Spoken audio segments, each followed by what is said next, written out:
إن الحمد لله نحمده ونستعينه ونستغفره ونعوذ بالله من شرور أنفسنا وسيئات أعمالنا من يهده الله فلا مضل له ومن يضلله فلا هادي له وأشهد أن لا إله إلا الله وحده لا شريك له وأشهد أن محمدا عبده ورسوله أما بعد فإن خير الحديث كتاب الله وخير الهدي هدي محمد صلى الله عليه وسلم وشر الأمور محدثاتها وكل محدثة بدعة وكل بدعة ضلالة وكل ضلالة في النار. أعوذ بالله من الشيطان الرجيم. بسم الله الرحمن الرحيم. قاف والقرآن المجيد بل عجبوا أن جاءهم منذر منهم فقال الكافرون هذا شيء عجيب أإذا متنا وكنا ترابا ذلك رجع بعيد قد علمنا ما تنقص الأرض منهم وعندنا كتاب حفيظ بل كذبوا بالحق لما جاءهم فهم في أمر مريج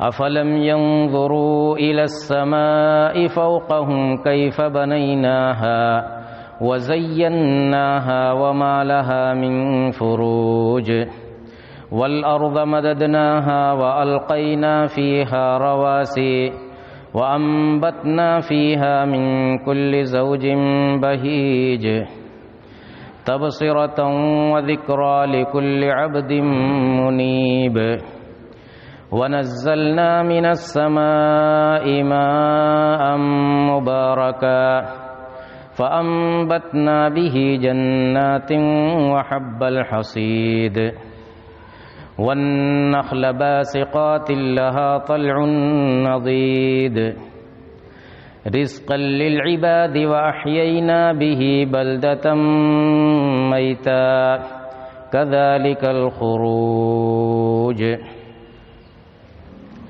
حاضرین جمعہ، اس وقت جامعہ کے اندر موسم سرما کی چھٹی کی تیاری چل رہی ہے اور چند دنوں کے بعد آپ لوگ اپنے اپنے گھروں کے لیے رخصت ہونے والے ہیں. یہ چھٹی، یہ تعطیل ہمارے لیے کیا پیغام لے کر کے آئی ہے اور ہمیں اپنی زندگی کے اندر اس چھٹی سے، بالخصوص اپنی علمی زندگی کے اندر اس چھٹی سے کیسے استفادہ کرنا ہے، یہ غور کرنے کی چیز ہے. آپ یہ جانتے ہیں کہ انسان کی زندگی میں چھٹی نام کی کوئی چیز نہیں، اور طلب علم یا طالب علم کی زندگی میں تو بدرجہ اولا چھٹی نام کی کوئی چیز نہیں. یہاں جہد مسلسل کی ضرورت ہے، مستقل لگے رہنے کی ضرورت ہے. انسان کا بالعموم اور ایک طالب علم کا بالخصوص ایک ایک لمحہ، ایک ایک منٹ قیمتی ہے. اللہ تعالیٰ نے فرمایا کہ یا ایھا الانسان انک کادح الی ربک کدحا فملاقیہ، کہ انسان تم مشقت کرتے کرتے اپنے رب کے پاس پہنچ جائے گا اور اس سے ملاقات کرے گا. تو یہ محنت و مشقت اسی وقت ختم ہوگی جب ہماری زندگی ختم ہو جائے اور ہم اللہ کے پاس پہنچ جائیں. اس سے پہلے اس مشقت کا اور اس تگ و دو کا خاتمہ نہیں. اسی لیے اللہ کے نبی جناب محمد الرسول اللہ صلی اللہ علیہ وسلم نے فرمایا کہ اغتنم خمسن قبل خمسن، کہ 5 چیزوں سے پہلے 5 چیزوں کو غنیمت سمجھو. ان 5 چیزوں پر آپ غور کریں گے تو وہ سب یہی پیغام دیتی ہیں کہ زندگی کا ایک ایک لمحہ ہمارے لیے قیمتی ہے. حیاتک قبل موتک و صحتک قبل سقمک و فراغک قبل شغلک. یہ فراغک قبل شغلک خاص طور سے اس میں ہمیں متوجہ کرتا ہے کہ مشغولیت سے پہلے فراغت کو، فرصت کے اوقات کو غنیمت سمجھو. کل کو جب مشغولیت ہو جائے گی، کل کو جب تمہارے پاس وقت نہیں رہے گا تو اس وقت مت سوچنا کہ کاش کی، مت کہنا کہ کاش کی وقت رہتا تو ہم یہ کام کرتے. جب وقت تھا تو اس کو تم نے غنیمت نہیں سمجھا. تو غنیمت سمجھنے کا مطلب یہ ہے کہ ہم اس کی اہمیت کو سمجھیں. اسی طریقے سے وہ مشہور حدیث کی نعمتان مغبون فیہما کثیر من الناس الصحت والفراغ، کہ 2 نعمتیں ایسی ہیں انسان کو ملی رہتی ہیں لیکن اکثر لوگ ان نعمتوں کے تعلق سے خسارے میں رہتے ہیں. ان نعمتوں کی اہمیت سمجھتے نہیں یا ان نعمتوں کی قدر نہیں کرتے. اور وہ دونوں نعمتیں کیا ہیں؟ الصحت والفراغ، صحت کی نعمت اور فرصت کے اوقات. تو یہ فرصت کے اوقات جو ہمیں ملنے والے ہیں میرے بھائیوں، ان اوقات کے بارے میں ہمیں سوچنا ہوگا کہ کہیں یہ ویسے ہی چلے نہ جائیں، کہیں ویسے ہی نہ گزر جائیں. یہ 24 دن 1-2 دن کا معاملہ نہیں، 24 دن کی فرصت ملنے والی ہے اور ہر دن میں 24 گھنٹے ہوتے ہیں. آپ جوڑیے کہ کتنا بڑا وقت آپ کو ملنے والا ہے. اگر اس کی قدر نہیں کیا تو یہ آپ کے لیے وبال ہے. شاعر کہتا ہے کہ ان الفراغ والشباب والجدہ مفسدۃ للمرء ای مفسدہ، کہ فرصت 3 چیزیں انسان کو بہت برباد کرتی ہیں. ان میں ایک فرصت کے اوقات، ایک جوانی اور ایک مالداری. یہ 3 چیزیں، ان میں سے ہر چیز اپنی جگہ پر ایک مفسدہ ہے، برباد کرنے والی چیز ہے. تو اگر تینوں اکٹھا ہو جائے تو کیا ہوگا؟ یا کم سے کم 2 تو ہر حال میں آپ کے پاس اکٹھا ہیں، اکٹھا ہونے والی الفراغ والشباب. تو اگر اس کی قدر نہیں کیا تو یہ آپ کے لیے وبال ہے، آپ کی بگاڑ کا ذریعہ ہے. اس لیے ہمیں ضروری ہے کہ ہم اس کے لیے منصوبہ بندی کریں، سوچیں کہ اس چھٹی سے ہمیں کیسے فائدہ اٹھانا ہے. ہمارے لیے ہماری پلاننگ کیا ہے؟ تخطیط اور منصوبہ بندی کسی کام کے لیے بہت اہم ہوتی ہے. جب منصوبہ بندی نہیں ہوتی، چلو دیکھا جائے گا، کچھ کر لیا جائے گا، کچھ پڑھ لیا جائے گا، کچھ لکھ لیا جائے گا، ایسے نہیں. کیا کرنا ہے اس کی نشاندہی ہونی چاہیے. 24 دن میں کیا کرنا ہے اور ہر 24 گھنٹے میں کیا کرنا ہے اس کی نشاندہی ہونی چاہیے. اس میں سب سے پہلے میں یہی کہوں گا کہ بہت ساری چیزیں جو آپ عام دنوں میں، بہت سارے کام طلب علم کے، بہت سارے کام جو آپ اور دنوں میں نہیں کر پاتے، تو ان کی فہرست بنائیے. اس میں خاص طور سے حفظ قرآن کا معاملہ ہے. قرآن کے کچھ اجزاء، کچھ سورتیں یاد کرنے کا منصوبہ بنائیے کہ ہم اس چھٹی میں اتنی سورتیں یا اتنے پارے یاد کریں گے. صرف یاد ہی نہیں کرنا، جو پہلے کا یاد کیا ہوا ہے اس کا مراجعہ کریں، کو دہرائیں، سنائیں ایک دوسرے کو، سنیں سنائیں دونوں کام کریں۔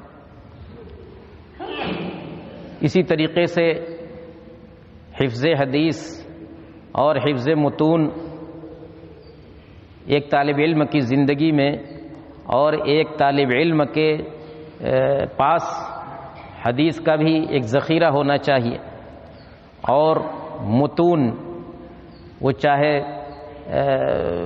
جس فن سے بھی ہوں، نحو سے متعلق ہوں، صرف سے متعلق ہوں، اصول حدیث کے ہوں، متون کو یاد کرنا جس کا ہم لوگ کم اہتمام کرتے ہیں، اس طرح کے مواقع کو غنیمت جاننا چاہیے اور حفظ متون کا اہتمام کرنا چاہیے حفظ حدیث کے ساتھ ساتھ۔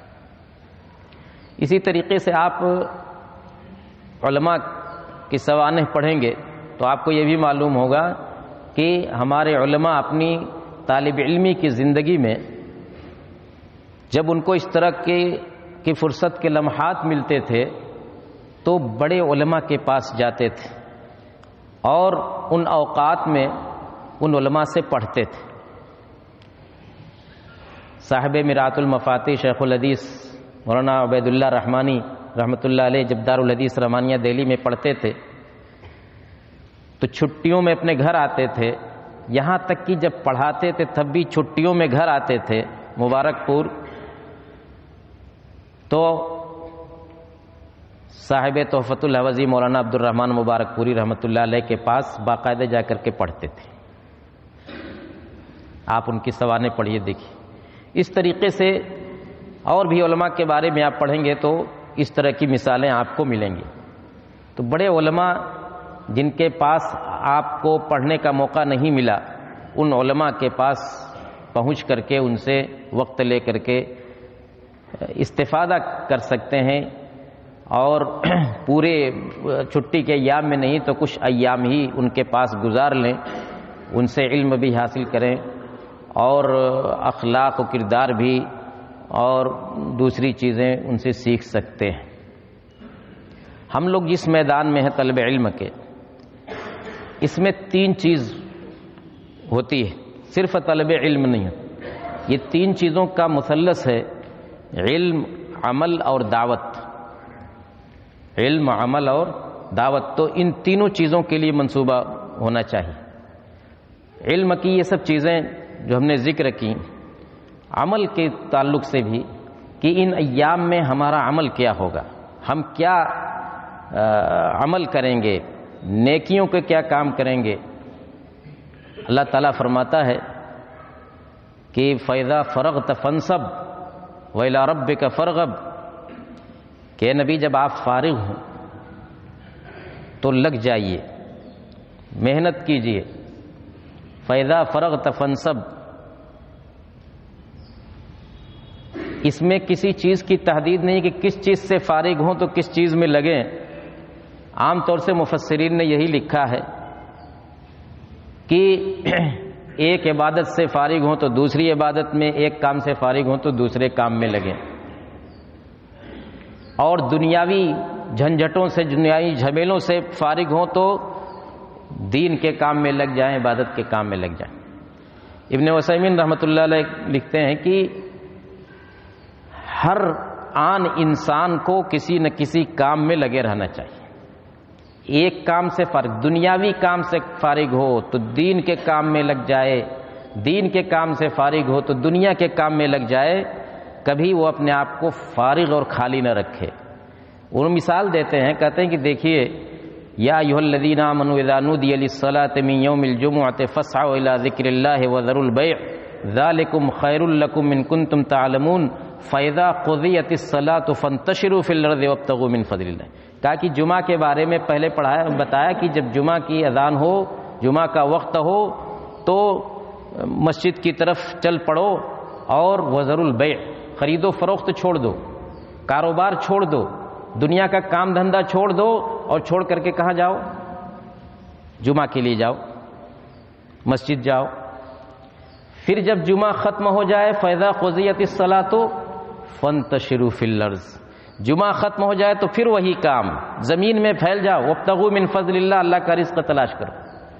تو دیکھیے، دنیاوی کام سے عبادت کی طرف، پھر عبادت کے کام سے دنیا کے کام کی طرف، مطلب یہ کہ کوئی انقطاع نہیں بلکہ تسلسل ہونا چاہیے. ایک کام سے فارغ ہوں دوسرے کام میں، دوسرے کام سے فارغ ہوں تیسرے کام میں.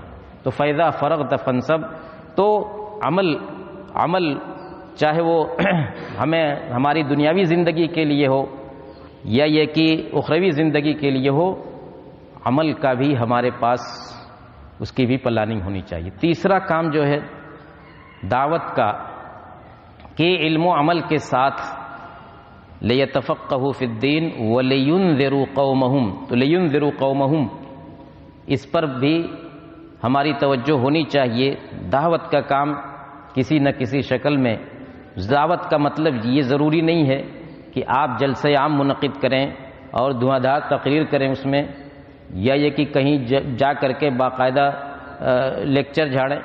نہیں، آپ اپنے آس پاس کے لوگوں کو کسی نہ کسی طریقے سے کوئی اچھی بات بتلا دیں، مسجد میں کھڑے ہو کر کے 5 منٹ کچھ بول دیں، کسی کو غلطی کرتے ہوئے دیکھیں، لوگوں کو بالعموم کسی غلطی میں مبتلا دیکھیں، اس پر آپ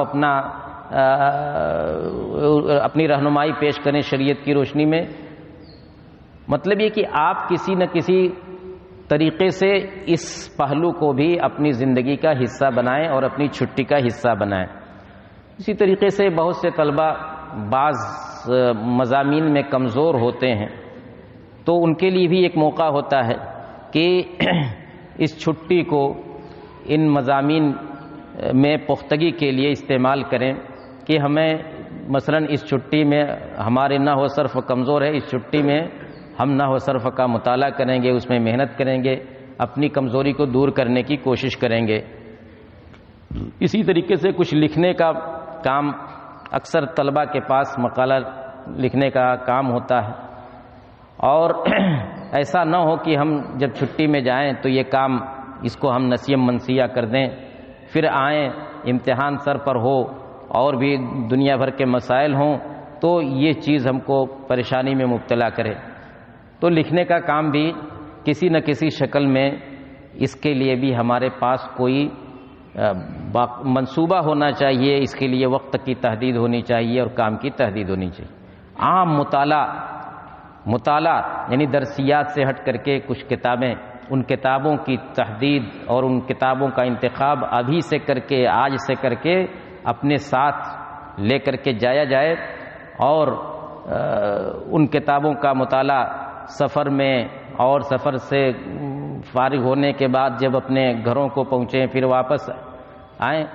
مطلب یہ کہ ہمارا کوئی لمحہ ضائع نہیں ہونا چاہیے، کسی نہ کسی استفادے میں گزرنا چاہیے. آپ دیکھیے مولانا شبلی نعمانی نے لکھا کہ ان کے علی گڑھ کے ایک استاد تھے، انگریز استاد تھے، تو وہ جب چھٹی میں جانے لگے تو مولانا شبلی نعمانی بھی ان کے ساتھ ہو لیے. یعنی یورپ کے سفر میں جب وہ گھر جانے لگے استاد ان کے، انگریز استاد، تو وہ بھی ان کے ساتھ، پانی کے جہاز کا سفر تھا.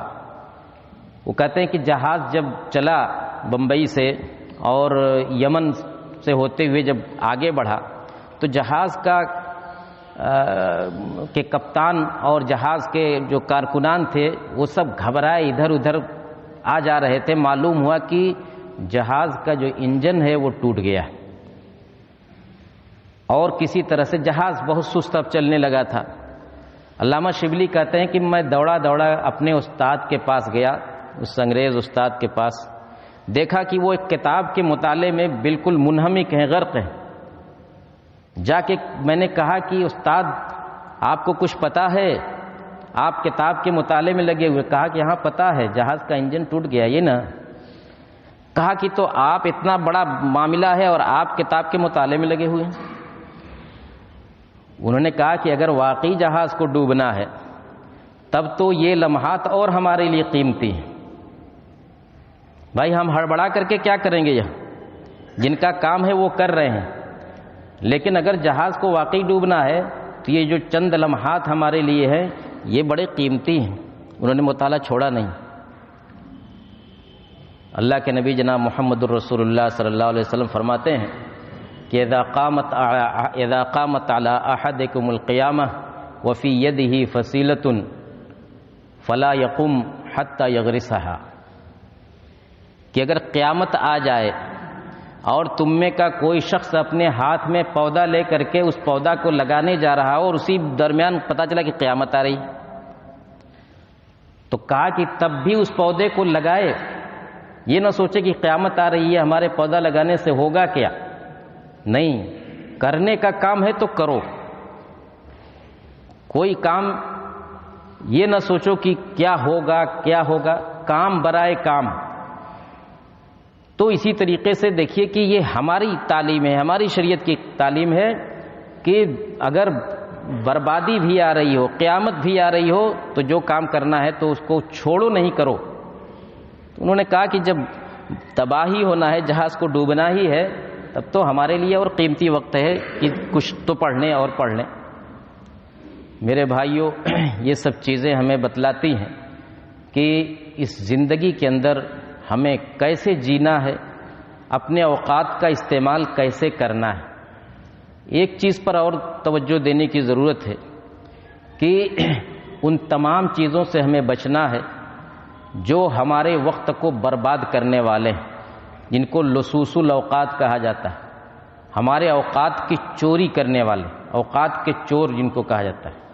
ان میں سب سے پہلے آپ کا موبائل ہے، انٹرنیٹ ہے، اور اسی طریقے سے رفاق السوء ہیں، غلط قسم کے ساتھی، بیکار قسم کے ساتھی، جن کی سنگت سے آپ کو کوئی فائدہ نہیں ہونے والا ہے۔ یہ سب جو ہے یہ آپ کے وقت کو برباد کرنے والے۔ اسی طریقے سے ٹال مٹول والی ذہنیت، جس کو تسویف کہتے عربی میں، سوفا کہنا کہ اچھا ٹھیک ہے کل کر لیں گے، پرسوں کر لیں گے، اچھا ابھی تو اتنا باقی ہے، ابھی تو یہ چیز نہیں۔ جو کام کرنے کا ہے اس کو آج نہیں ابھی کرنا چاہیے، اس میں ٹال مٹول والی کوئی شکل نہیں اختیار کرنی چاہیے کہ اچھا کل کر لیں گے، پرسوں کر لیں گے، نہیں۔ اس کے لیے یہ کہتے ہیں کہ تسویف جو ہے، ٹال مٹول والا معاملہ، یہ شیطان کا بہت بڑا ہتھیار ہوتا ہے کہ وہ انسان کو لگاتا ہے، جب انسان کوئی بھی اچھا کام کرنا چاہتا ہے تو اس کو روکنے کی کوشش کرتا ہے، کہتا ہے کہ ارے تمہارے پاس ابھی وقت ہے، ابھی کیا پریشان ہو، ابھی سوئے رہو، ابھی رکو، ابھی ٹھہرو، کل کر لینا، شام میں کر لینا، پرسوں کر لینا۔ یہ چیز طلب علم کی زندگی میں بہت ہی خطرناک ہوتی ہے، اس سے ہمیں اپنے آپ کو بچانا ہے۔ عزیز طلبہ، آپ جانتے ہیں کہ 24 گھنٹے کے اندر کتنے منٹ ہوتے ہیں، منٹوں کو جوڑیے۔ اس 24 گھنٹے میں اگر آپ 7 گھنٹے 8 گھنٹے سونے کے لیے نکال دیں جو ضروری ہے، تو بھی آپ کے پاس 16 گھنٹے 17 گھنٹے بچتے۔ اس میں سے 2 گھنٹے 3 گھنٹے آپ کھیل کود کے لیے نکال لیں، تب بھی آپ کے پاس 13-14 گھنٹے بچتے ہیں۔ اس میں آپ ابھی 1-2 گھنٹے اور کھانے پینے کے لیے نکال دیں، تب بھی آپ کے پاس 10-12 گھنٹے بچتے ہیں۔ ان 10-12 گھنٹوں کے لیے آپ کے پاس کیا پلان ہے، کیا منصوبہ ہے، یہ غور کرنے کی چیز ہے۔ باقی کہنے کو تو یہ ہے کہ ٹھیک ہے 1 دن باقی ہے، 2 دن باقی ہے۔ ایک بڑے عالم آئے تھے ہمارے یہاں، بڑے محقق، مترجم، ادیب، بڑی صلاحیت والے۔ میں نے ان سے پوچھا کہ کب واپسی آپ کی، اپنے وطن آئے تھے تو 2-3 روز ان کو رہنا تھا۔ میں نے پوچھا کب آپ کی واپسی، انہوں نے کہا کہ 22 گھنٹے باقی ہیں۔ 22 گھنٹے، یہ نہیں کہ کل ہم کو جانا ہے، کہا کہ 22 گھنٹے ہم ابھی ہیں۔ یعنی آج 10 بجے اگر میں نے پوچھا ان سے تو گویا کل 8 بجے ان کو نکلنا تھا، تو کہا کہ 22 گھنٹے۔ ہم اور آپ تو کہتے ہیں بس 1 دن باقی ہے۔ یعنی اس 1 دن کا کوئی مطلب نہیں کہ 1 ہی دن نہ باقی ہے، کہنے کا مطلب ہے کہ 1 دن نہیں بلکہ 22 گھنٹے یا 24 گھنٹے، اور ہر گھنٹے میں 60 منٹ، 1 منٹ انسان کا قیمتی ہوتا ہے۔ تو اس نظریے سے سوچنا چاہیے، بالخصوص ایک طالب علم کو، علمی دنیا سے جڑے ہوئے انسان کو اس طرح سوچنا چاہیے کہ اس کا 1 منٹ، 1 لمحہ کام میں آئے، کہیں برباد نہ ہو۔ اللہ تعالی ہمیں ان حقائق کو سمجھنے کی توفیق عطا فرمائے، اپنے ایک ایک لمحے کو قیمتی سمجھنے کی توفیق عطا فرمائے، اور ان کو خیر کے کام میں مشغول رکھنے کی توفیق عطا فرمائے۔ وآخر دعوانا ان الحمد للہ رب العالمین۔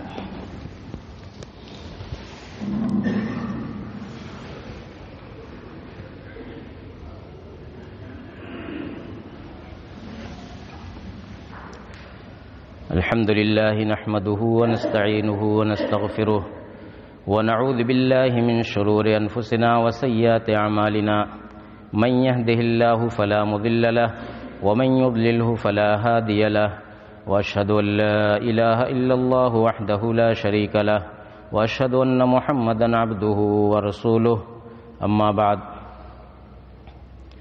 أيها الإخوة، خلاصة ما ذكرنا في الخطبة الأولى هي أننا أمام إجازة طويلة، فلا بد أن نخطط لهذه الإجازة، ما هي الأعمال التي نقوم بها فيها، وكيف نغتنم هذه الفرصة الثمينة۔ وتعرفون وكثيرا ما سمعتم أنه قيل الوقت كالسيف إن لم تقطعه يقطعك، وكما قالوا نفسك إن لم تشغلها بالحق شغلتك بالباطل، نفسك إن لم تشغلها بالحق شغلتك بالباطل، فإياك أيها الطالب أن تشغلك نفسك بالباطل، فاشغلها بالحق، اشغلها بالخير۔ وأنت تعلم أن نبينا محمد صلى الله عليه وسلم قال: لا تزول قدم عبد يوم القيامة حتى يسأل عن 4، وفي هذه ال4 عن عمره فيما أفناه، وعن شبابه فيما أبلاه، فنحن أمام وقت طويل من عمرنا ومن شبابنا، فعلينا أن نخطط لهذا الوقت بماذا نشغله وبماذا نعمره، وفقنا الله وإياكم لما فيه الخير۔ اللهم أعز الإسلام والمسلمين، واخذل الكفرة والملاحدة والمبتدعة والمشركين، اللهم ألف بين قلوبنا وأصلح ذات بيننا، وانصرنا على عدوك وعدونا۔ سبحان ربك رب العزة عما يصفون، وسلام على المرسلين، والحمد لله رب العالمين۔